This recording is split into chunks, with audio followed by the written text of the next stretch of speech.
directives to you, and computers would have given you all the directions as to who takes over next. So that's why the psychological contract and the emotional attachments are very, very important.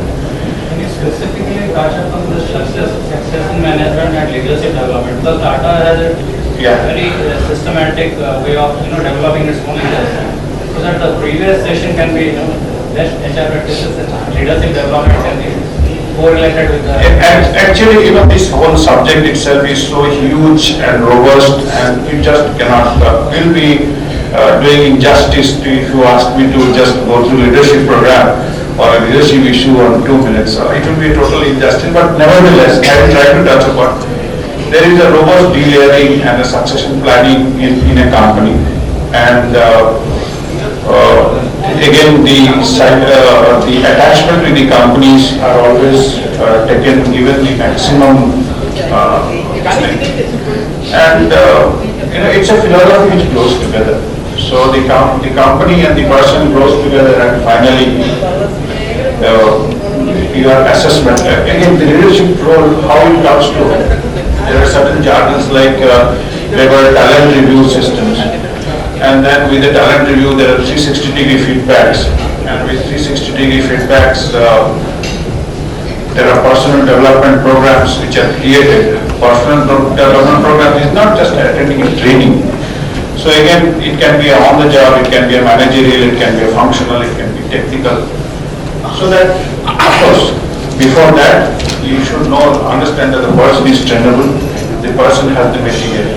It's a fact, and we believe that if a person has metal, it will shine, it will make noise. Without that, of course, there is no point trying to polish something which is not a laser, that will not shine. So those are the things. So basic traits are there, and then we have our own systems. Like one thing we follow is Tata business model. TBM we call it. More of an American system where the health of organization is assessed, and based on a lot of feedbacks are there.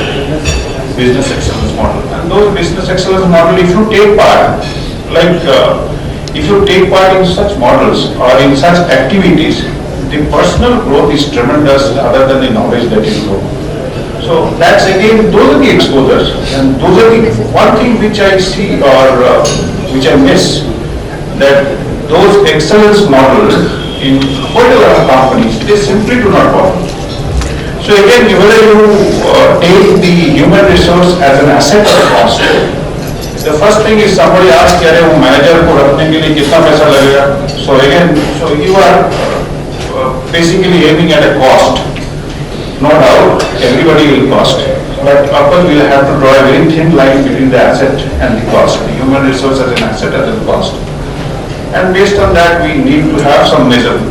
This one graduation that we have done in Tata Steel, I know, is lot of subjectivities were there, and whenever there is a human talent review, there are a lot of human crime, and that's why I have put that best within bracket. In the initial when I started, there cannot be any best practices in human resources. It is ever developing, it is ever improving. So in our company also we have seen that in talent review we had a lot of halla, we had a lot of negotiations.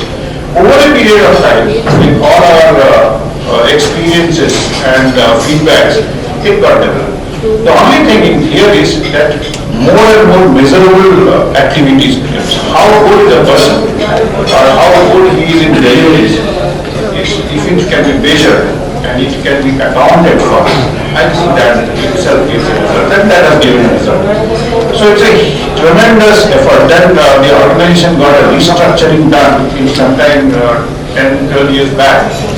There a lot of inputs were there that it was a bad restructuring, it was a good restructuring. A lot of young people were brought in, a lot of young people were given higher positions. But over a period of time it has settled at the average age of the company.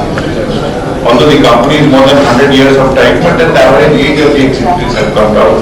So that is how it has become more agile, nimble-footed. Because today the change and response is one of the major important factors in any company to thrive and improve. So that agility and nimble-footedness has to improve, and that is where being a century-old company, so those things were a little missing, and those are what has come out. So these are some of the restructuring new things that has come up in Tata Steel that I know, and that has paid off. It's a huge activity, it's a huge reorganizational activity, and it requires a lot of courage. It might cripple the company, it can take the company, but nothing will happen in one day. It will take some time to settle down. I just flip to just next. Again, technology, competitive presence, slowly. Competitive presence, response to changes, as I talked about, these are important. Next. Again, the cost and asset part I was talking next. It's too light. Again, one thing, this is one for us, slide I will just dwell upon and finish off. In one thing, this is a pyramid that we follow in our growth. The vision that we co-create, and we know that we are all part of it.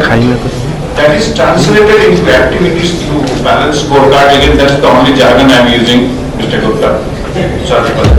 Balanced scorecard is a tool that we use to, for next 5 years, where to reach and what are the actions that are required to do, what are the measurable units each year that we need to power up.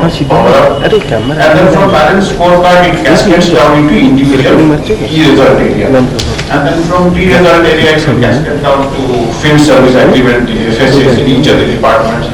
And from FSA, it becomes the review, the talent review. Then from talent review, the personal development program, and the new order. Okay.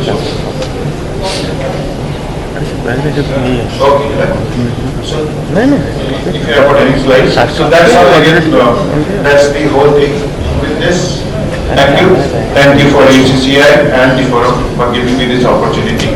Thanks a lot. Thank you.